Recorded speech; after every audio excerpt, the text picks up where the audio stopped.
This is East Idaho Newsmakers with Nate Eaton. Welcome to East Idaho Newsmakers. Today we are talking with Kelsee Flatland. She has been out of jail 2 months now? A month, actually. A month now.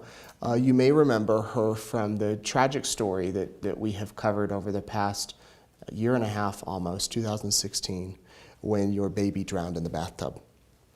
And Kelsee actually has been communicating with us for the past few months. She has things that she wants to say, and we of course hope to use this conversation as a learning lesson for other parents out there and for other people that may be in similar situations that Kelsee was. So first of all, we appreciate your bravery in coming in here and talking in front of cameras to the world. Why don't we just start with going back to, was it September of 2016? Yeah. What happened that night? It was actually morning. Morning. It was a normal morning. You know, we had a fun little breakfast. It was actually, I tried to make apple puff pancakes, but we didn't have apples, so we did peaches. And it kind of actually turned more like a peach cobbler. So for breakfast, we had peach cobbler with ice cream and bacon. Not a bad breakfast. I know, right? Yeah. But yeah, it got really messy, and so after breakfast, you know, peaches everywhere and ice cream.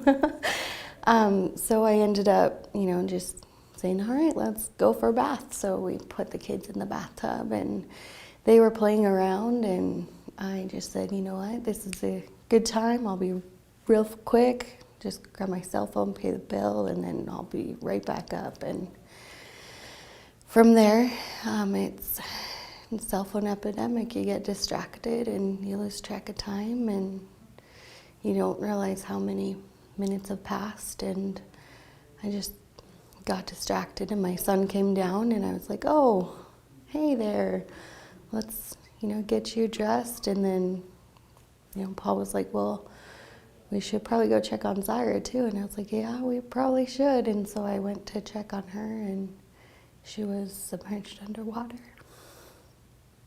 Zyra was how old? She was 13 months. And she was in the tub with your son, and he was how old? He was 2. 2. Yeah. So you were downstairs, right? Yeah. On the phone. The 2 kids are playing in the tub, and your little boy got out and came to find you. You start getting him dressed? Yeah, just grabbed his towel, started drying him off, and then... And then your husband at the time says, we should go check on Zyra. Mm-hmm. You walk in, and it's every parent's nightmare to see your child submerged in the tub. Mm-hmm. Any idea how long she'd been in there? I honestly couldn't tell you. Maybe 30 minutes. So you, what do you do? I pulled her out of the bathtub, obviously, and, you know, hit her back, tried to clear her airway, started CPR.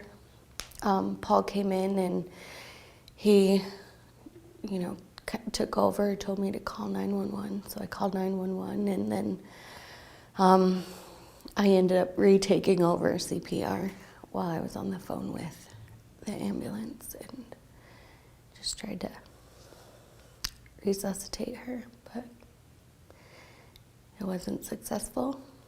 So we ended up dropping Paul Jr. off at a friend's house and going straight to the hospital. Like, we didn't even talk to the friend. We're like, here's PJ, we need you to watch him. And we just went to the hospital, and they tried for, I think they said 40 minutes to resuscitate her. And they had decided they were going to try this one last time, and if they don't get her heart beating, then they would pronounce her dead. And that very last time, her heart started beating. So, but her brain was very sick because of the lack of oxygen, and so we spent, you know, a couple days in the hospital, obviously. And we talked to people about organ donations, and I just figured, with Zyra's little personality that she had, that's what she would want, to help someone else. So we decided to do that. And let's see, her heart went to a little boy. So that was really special. And then her liver went to a little girl. And I really don't know the details, but her kidney went to a father of 8. Yeah. Really? Yeah. So she likely saved at least 3 other lives. Yeah. And then her lungs went to research on premature lungs in New York. So. Really? Well, that's cool. Yeah. You go through this unthinkable tragedy. I can't even imagine what goes through your mind as a mother. Every sort of emotion. But then the legal system comes in. So not only are you grieving the death of your child, feeling guilty, I imagine, the police come in to interview you. What was that process like? I want to say it was scary, but I don't really think it was, because they actually came in the emergency room to first talk to me, and I was just trying to give them as many details as I could remember, with everything else going on. And over the next couple weeks, it was just, I remember this detail. But my biggest thing was just being honest with them and helping them out as best as I can, because it was my mistake. And so I knew that, my baby girl's not here because I made a mistake. And so just trying, to take responsibility and knowing that I now have to face those consequences. Had you ever been charged with a crime? No. But you were charged originally with involuntary manslaughter. Yeah. Manslaughter is a heavy word. Yeah. And that was scary. So you're charged, I believe, though, they didn't really think you were a threat to society. So did you serve any time when you were originally charged? No. Mm-mm. Why wasn't your husband at the time charged? I honestly cannot tell you. I can speculate, I did not specifically tell him, I'm putting the kids in the bathtub. So as far as we know, he didn't know that they were in the bathtub. And I think that's how he was able to not get charged, because I specifically did not say the children are in the bathtub. What was he doing while the kids were in the tub? He was playing on the computer, playing video games on the computer. So. And how big was your home at the time? It was a townhouse. It was 2 stories, but it was 2 bedrooms. The living room and the kitchen downstairs were connected. It wasn't very big, but. Would it have been possible to be in the home and not know that the kids were in the tub? I don't think so, but just like being on a cell phone, you get engrossed in things and you don't realize other things are happening, so you don't hear the bathtub running maybe because you're too focused on video games. Yeah. He has said he's denied involvement to us in the past, or knowledge that he was working on a car. No, he works on cars often, but that morning he was not working on the cars. He was playing video games. Yeah. What was it like for you to be charged and not have him be charged, and you guys are waiting for the court proceedings to happen as you're holding a funeral and dealing with the loss of a child? Yeah. It's been frustrating, knowing that I have to deal with this alone, and, I'm the only one being charged. But I really try not to focus on, on him and his part in all of it, because it doesn't help me to focus on, happens to him or what doesn't. You know, my focus is on me and what I can do to improve and make myself better and hold myself responsible for the consequences. So You all have divorced. mm-hmm. Because of this incident? That, I think, was the final turning point for sure. So there were other issues that we were trying to work out, but this was the final straw. You get charged, you go through the court proceedings, which can often take months and months. Mm-hmm. And what was your process through all of that? How do you, potentially you could have faced years in prison. Right. Away from your other child. Paul, and do you have one more? Just Serenity. Serenity, who was recently born, well, not recently so much, a couple of months ago. Yeah. Very premature. Yeah. And we'll talk about that in a minute. So you're going through the court process and knowing that you might face time in prison and you might not know what's going to happen. How do you keep any sort of positive outlook doing all of this? Or do you? I had a really good support group. I had a lot of love and support. My friends and family were, very encouraging, very supportive, and that really showed in the court system. And that really helped in not spending years in prison, knowing that there's support, that I'm not a crazy person, that I am not constantly ignoring my children. There were letters written to, the pre-sentence investigator who, my attorney ended up with them, the judge saw them, and so there was just a lot of support helping keep me sane.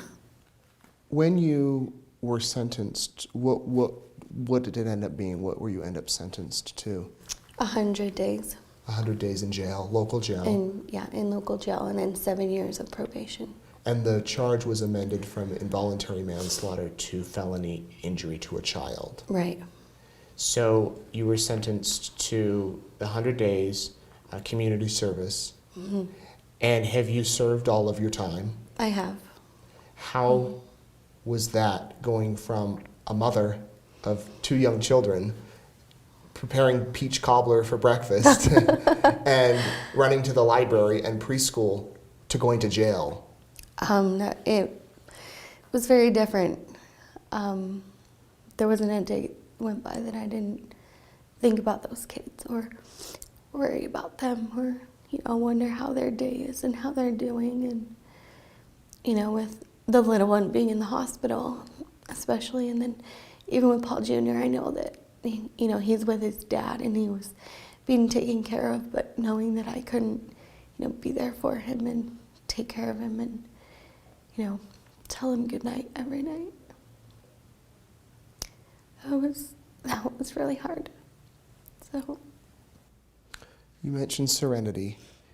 During all of this process, you become pregnant, and you have your child at 26 weeks? Mm-hmm. Almost 27. So. Very premature in Utah. To talk about that. Mm-hmm. It was a crazy pregnancy. There was a lot of, uncertainties. She was always moving around in the ultrasound, so we really couldn't, figure out if there were any issues or not. My doctor had gone out of town that week, and I knew that was going to be the week that something was going to happen, which it did. So I ended up going to Utah, and then my blood pressure ended up spiking and couldn't go down. They gave me as much of the medication that they could give me, and it still wouldn't go down until about a half hour, 45 minutes later, and they just said, we really should deliver this baby, because if this happens again and we can't get your blood pressure down, then it's not going to be a good situation. And so we still didn't know exactly what was wrong with this little one. We knew that there were some issues, but we delivered her, and she obviously went straight to the NICU, and she was in primary children's, and they just took really good care of her. We found out, she's got the esophageal atresia and some other issues, and so it's a really big gap, so we've got to wait for her to get bigger to get those surgeries fixed and get her home. And how old is she now? She's now 6 months since she was born, but technically 3 months. 3 months. So you had her, from what I recall, less than a week before you were sentenced. I had her on a Wednesday, and I was sentenced on Monday, the next Monday. You must have been released from the hospital like the day before or 2 days before. Sunday, yeah. Sunday you're released from the hospital from having your baby. You drive up to Idaho Falls and you're sentenced for injury to a child. Yeah, it was frustrating actually, because I have this tiny baby in the hospital, and I want to be there for her, and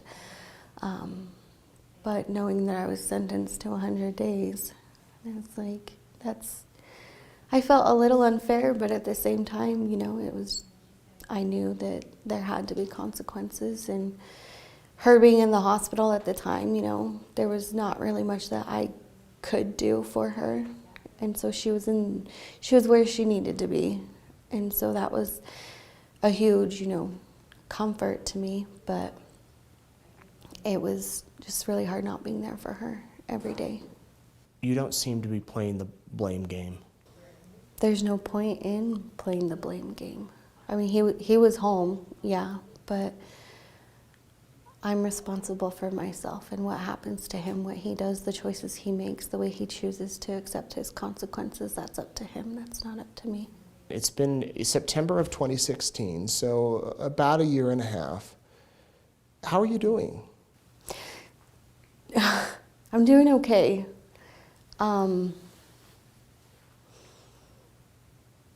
Not sure how to answer that other than I'm doing okay. I do what I can to keep my mind away from, going into depression, and trying to keep myself busy from that, keep myself mentally healthy. So You are now out of jail. You don't have to go back, but you are on probation for a few years. Mm-hmm. So are you caring for Paul Jr.? We have 50-50 custody right now, but I don't see him as much as I would like to, so we're working on the court system and getting a appropriate custody. How about Serenity? I guess she's in the hospital, so how often are you down with her? I go every Wednesdays and then on the weekends, so Saturday, Sunday, and Wednesday. I know that I have been on my phone, on Facebook, on other things, and been scrolling, and suddenly 20 or 30 minutes have passed. Mm-hmm. I don't know if I've done that with my kids in the tub. What is there an explanation you have for that when people ask, how could you not know? How could you forget? How could you get so involved? Some people have asked me that, but more people than not have said, I have done the same thing. That should have been my baby. So I know that it happens to almost every parent. And if, there's a parent that says that never happens to me, then they're probably lying. Because cell phones are a really big issue these days. You easily get caught up in your cell phones, and but I just, with my situation, I've come to realize when my kids are around, then that focus is on them.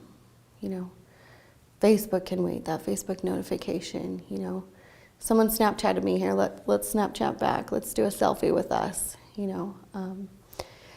There are ways to incorporate your children in your cell phone use. Have you been able to forgive yourself?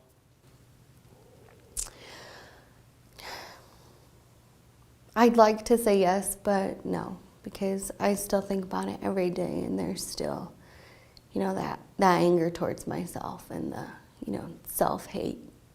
And that's hard. It's been hard to forgive myself because, as you said, she was absolutely adorable, and she's no longer here. So, have you learned anything through all of this that has helped you, or that might help others who have made really bad mistakes, that you might be able to share that gives people some comfort? I think the thing that helped me out the most is the honesty. I was honest with every person I talked to, caseworkers, police officers, the judge, and then just that honesty, and then knowing that no matter what happens, I'm going to face that consequence. And just being honest with everyone around you, but also honest with yourself. When things like this happen, you just have to be honest with yourself and just understand that it was a huge mistake, but there has to be a consequence because, that little baby's not here anymore. And so I did get very lucky with my sentencing. I got very lucky. And I'm grateful for that. But that's what helped me the most, is just the honesty with yourself and with everyone else. Would you say that this has made you a better mother? Absolutely. Just not taking the little things for granted. So I was on my cell phone a while back, and I was just looking at videos, and I heard Zyra's cry. Just taking the little things like that for granted, You say, oh my gosh, I wish that this babe would stop crying. But then you go back and you're like, I wish I could hear that baby cry again. So it's just, I've learned not to take the little things for granted. It was weird going to the bathroom by myself for the first time without, PJ or Zyra poking their little hands underneath the door or trying to get in, finding somehow to get in. But yeah, that was weird. Every parent can relate to that. But yeah. And I would imagine that there's moments you miss it. Yeah. So. What do you plan to do from here? You're out of jail. You've ended your relationship. You seem ready for a new stage of life. Yeah. I